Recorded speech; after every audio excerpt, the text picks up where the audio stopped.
1 subscribe করুন, bell বাটনে click করুন।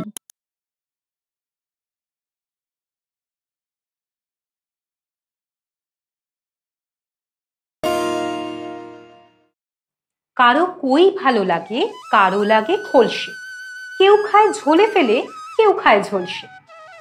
বাঙালির পাতে একঘেয়ে শব্দটার কোনো ঠাঁই নেই।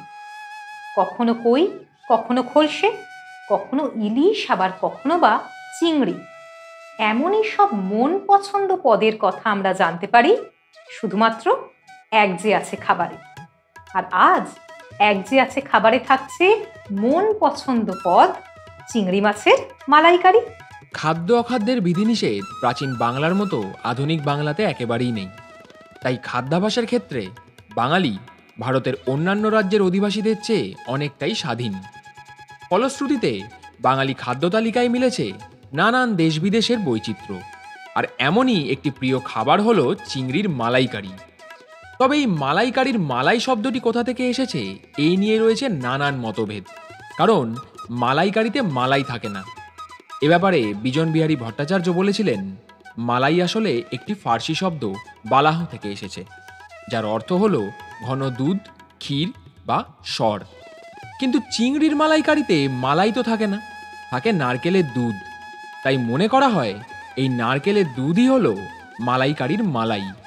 তবে বলাই বাহুল্য যে নামটা যে উর্দুভাষী বাবুর্চি মহল থেকে এসেছে সে বিষয়ে কোনো সন্দেহ নেই।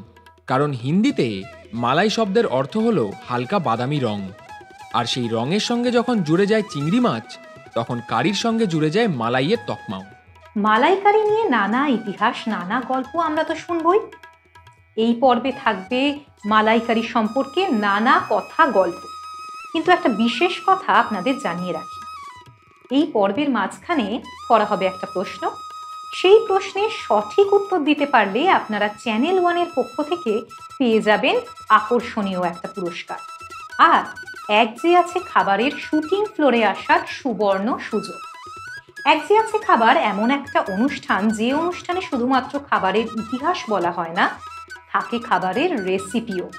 আর আজ এই মালাইকারি আমাদের করে দেখাবেন আমাদের আজকের বিশেষ অতিথি রাখি দত্ত। নমস্কার দিদি। নমস্কার। এক যে আছে খাবারে আপনাকে জানাই স্বাগত। থ্যাংক ইউ সো মাচ, তোমাকে ভীষণ মিষ্টি লাগছে। ও থ্যাংক ইউ সো মাচ। আজকে মালাইকারি হবে। হ্যাঁ, তাহলে কি দিয়ে মালাইকারিটা হচ্ছে? দেখো, মালাইকারি শব্দটা এমনই না, আমাদের বাংলার সাথে ইমোশনাল।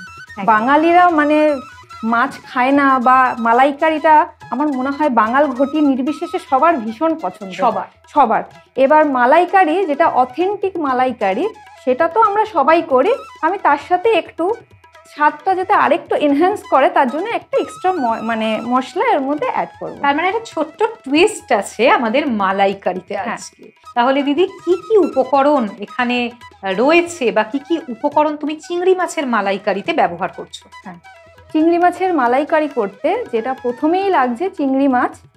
এছাড়া তোমার লাগছে নারকেল দুধ, পেঁয়াজ বাটা, আদা বাটা, রসুন বাটা। আর এছাড়া তোমার রান্নাটা অবশ্যই হবে সর্ষের তেলে। লঙ্কা থাকছে স্বাদ মতো। আর এছাড়া গুঁড়ো মশলার মধ্যে নুন, চিনি, হলুদ গুঁড়ো, লাল লঙ্কার গুঁড়ো, তারপর তোমার গোটা গরম মশলার গুঁড়ো, ঘি, এগুলো থাকছে। আর যেটা আমি বললাম টুইস্ট, একটু স্বাদটাকে আরেকটু বেটার করার জন্য, সেখানে একটা মশলা আছে, সেটা আমি তোমাকে বলবো। মৌরি, সর্ষে, কাজু আর টক দই একসঙ্গে পেস্ট করা। বাহ, সর্ষে, টক দই, কাজুটা আগে শুনেছি, মৌরিটাই বোধহয় এইটার মানে আমার মনে হয় মূল ইনগ্রেডিয়েন্ট, যেটা একটা টুইস্ট এনেছে। তাহলে শুরু করা যাক। হ্যাঁ, রান্না শুরু করছি আজকের চিংড়ি মাছের মালাইকারি। আমি অন করে দিচ্ছি, তুমি আমাকে সর্ষের তেলটা দাও।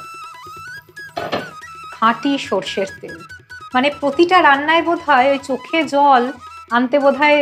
আর চোখে জলটা না অনেকটা ওই বাঙালির অনুভূতির মতো আমার মনে হয়, রান্না মুখে দিয়েই চোখে জল আসে, এরকম খাঁটি সর্ষের তেল বোধহয় এই কথাটার সঙ্গে ভীষণভাবে প্রযোজ্য।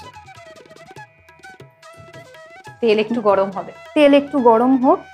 বাঙালি মানেই খাদ্যরসিক, বাঙালি মানেই রসে বসে। একটু পাত পেরে জমিয়ে না খেলে বাঙালির কিন্তু জমে না, তাই না? আর বাঙালি পদের মাহাত্ম্যটাও কিন্তু মানে একদম সেই রকমই, মানে কবজি ডুবিয়ে খাওয়া, সবজি ডুবিয়ে। এক কথায়। তেলটা গরম হতে হতে আমি মাছটা একটু নুন হলুদ দিয়ে মাখিয়ে নেব। আচ্ছা, এই মাছটা একটু এগিয়ে দিয়ে তোমাকে হ্যাঁ, তুমি আমাকে একটা প্লেট একে দাও, একে যেখানে তুমি মাছটা মাখিয়ে মাখাবো। নেবে। তোমাকে আমি একটা বোল দিলাম, হুম, এখানে তুমি মাছটা নিয়ে নাও, আমি তোমাকে এক এক করে নুন এবং হলুদ এতে দিয়ে দিচ্ছি। এতটা নুন না একটু কম দাও। একটু কম, হুম। এতটা হুম দাও, নুন দিয়ে দিলাম, ব্যাস ব্যাস। একটু হলুদ দিয়ে দাও।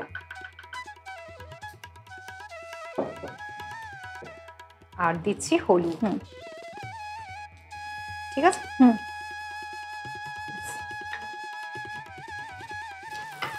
চিংড়ি মাছটা ভালো করে মেখে নিচ্ছি। হ্যাঁ,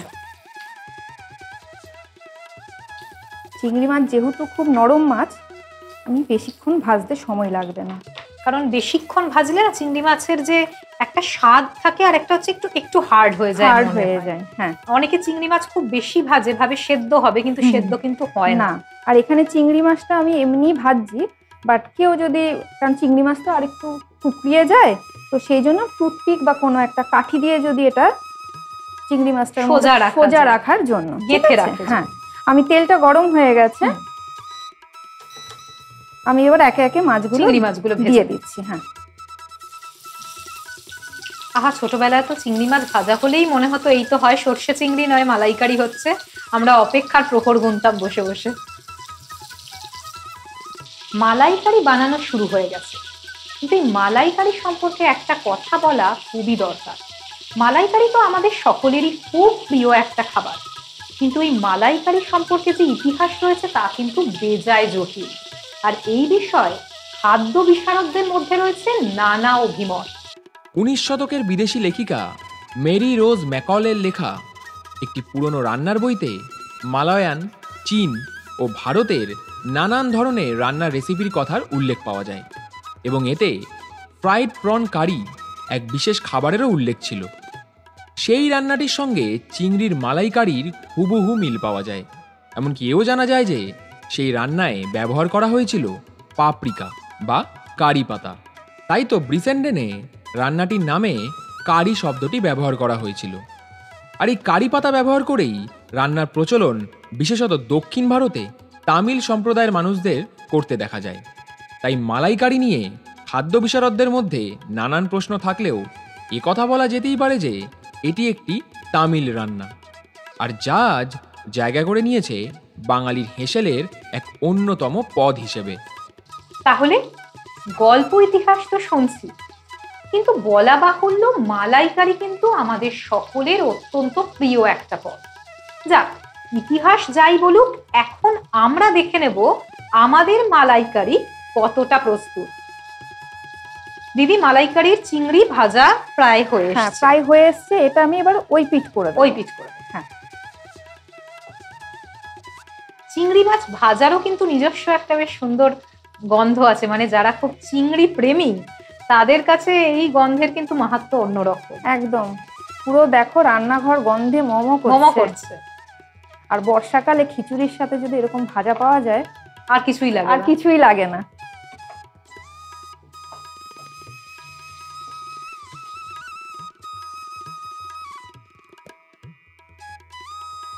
আচ্ছা, মাছ ভাজা কিন্তু আমার হয়ে গেছে, তাহলে আমি মাছটা তুলে নিই। একদম দিদি, তাহলে চিংড়ি মাছগুলো তুলতে থাকো, আমি নিয়ে নিই একটা ছোট্ট বিরতি। বিরতির পর ফিরে আসছি কিছুক্ষণের মধ্যেই। ভারতবর্ষের কোন রাজ্যের সঙ্গে মালাইকারির নাম জড়িয়ে রয়েছে? 1 পশ্চিমবঙ্গ, 2 অন্ধ্রপ্রদেশ, 3 তামিলনাড়ু। সঠিক উত্তর লিখে পাঠিয়ে দিন 8972324479 এই নম্বরে। সঠিক উত্তরদাতা পেয়ে যাবেন চ্যানেল 1-এর পক্ষ থেকে একটি আকর্ষণীয় পুরস্কার এবং আমাদের শুটিং ফ্লোরে আসার দুর্দান্ত সুযোগ।